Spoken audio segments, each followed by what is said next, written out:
Kumusta kayo mga padreng at welcome back na naman sa ating channel. May dinala rito TMX 125 Alpha. Issue ng motor ni boss, medyo parang kumakadyot-kadyot ba yung kala mo nabibitinan na sa andar.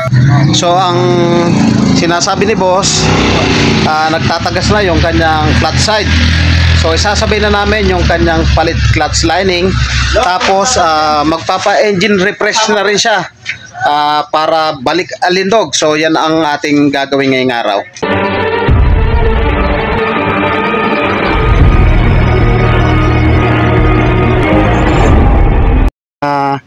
Medyo tinamaan na yung block niya.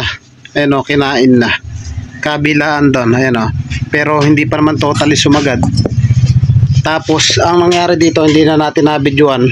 Nagtapat-tapat yung gap ng kanyang piston ring. Tapos ayan o, puno ng rebaba. Etong ibabaw, nalinisan na natin yan. Nagtapat-tapat yung clearance ng kanyang piston ring. Pero okay pa yung piston ring. Gabla pa rin ang buhok. Kaya napaka-importante na dapat nagpapa-refresh din tayo ng makina para maiwasan yung pagkasira ng block, paggastos na malaki. So yung mga padreng, ang issue nito, tagas doon yung clutch side gasket, magpapalit na tayo, tapos refresh engine, at doon naman Rossi 150, parang Aerox na. Dito, change oil, tune up, palit brake shoe. Ito naman Barako, walang tigil na overflow, nagpalit na ng repair kit, pero meron pa rin yung mga case na ganyan mga padreng na pinalitan, nag-overflow, pero kinabukasan lang nung lumapat na yung pinakabarbula, nawala na siya. Ngayon, nung kinabit ni boss, ayaw mandar na boss, na-trace niya na walang kuryente. Sige nga, go. Kuha ka ng long nose. Check natin kung may kuryente. So issue nito, Barako 2, walang kuryente. Step by step, tutumbukin natin yung eksaktong sira niya kung bakit ayaw lumabas ng kuryente. Haka na, tingnan natin. Susi mo, susi. Check natin kung may kuryente. Tingnan. Okay, wala.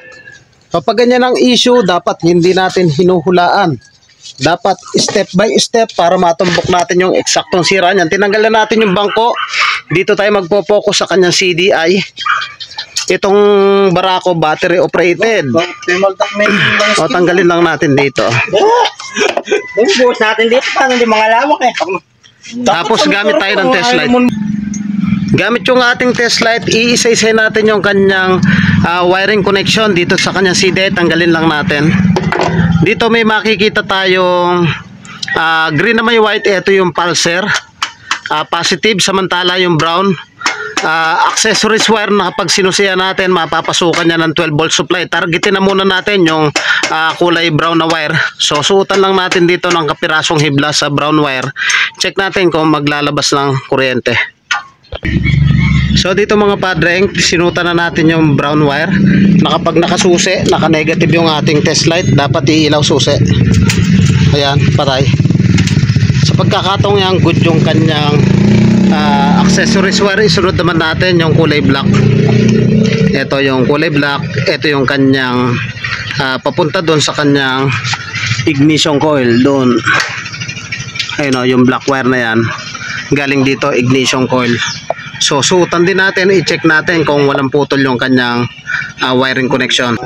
Nakapositive yung clip, dali nahanap natin ay negative, dapat iilaw.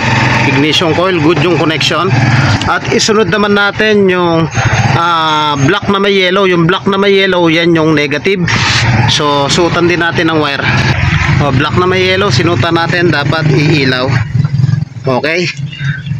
So yung pulser, bibira lang masira yan. Ngayon, may mga case tayo na ganito na walang kuryente. May mga content tayo nito na walang kuryente. Ang ginawa lang natin dito sa kanyang CDI, minsan yan, lumuluwag cause ng nawawalan ng kuryente. Ang gagawin lang natin dyan, papalipitin natin yung kada terminal. So hindi ko napapakita. Ayan, nakadiretso siya. Papalipitin natin yan para humigpit dito sa kanyang socket. So yung mga padre, kung mapapansin nyo, nakapalipit na yung terminal. Ang purpose nito para mag-intact doon o humigpit sa terminal. Once na lost connection, cause din po yan ng nawawalan ng kuryente. So wag muna tayo agad magpapalit.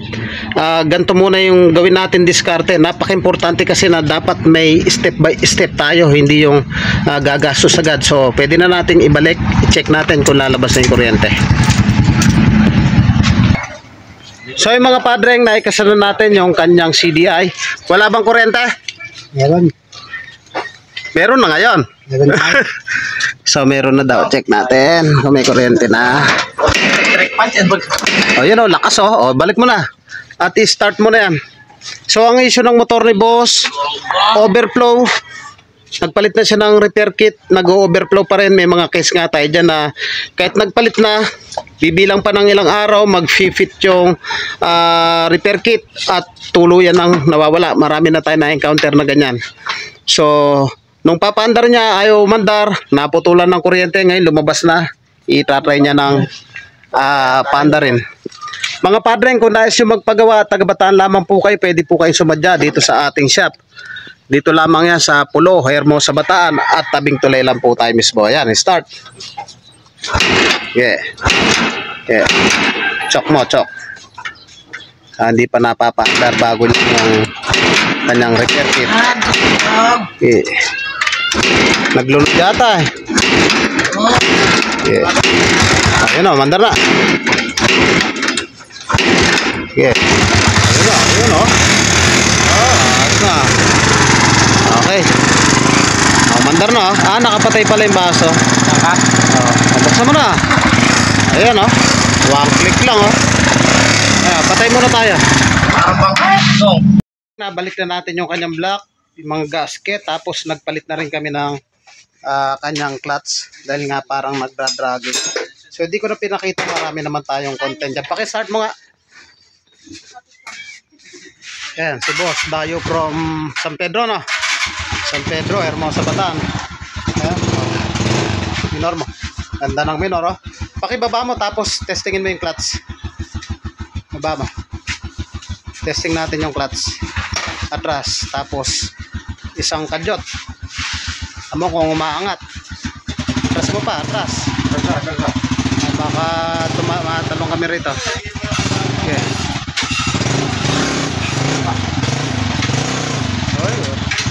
Test drive mo na, test drive. Ayan, okay na. Mga padreng, kung nais magpagawa, tagbatan lamang po kayo, pwede po kayo sumadya dito sa ating shop. At dito lamang yan sa Pulo, Hermosa, Bataan at tabing tulay po tayo mismo. Thank you po sa inyo, God bless at mabuhay po kayo.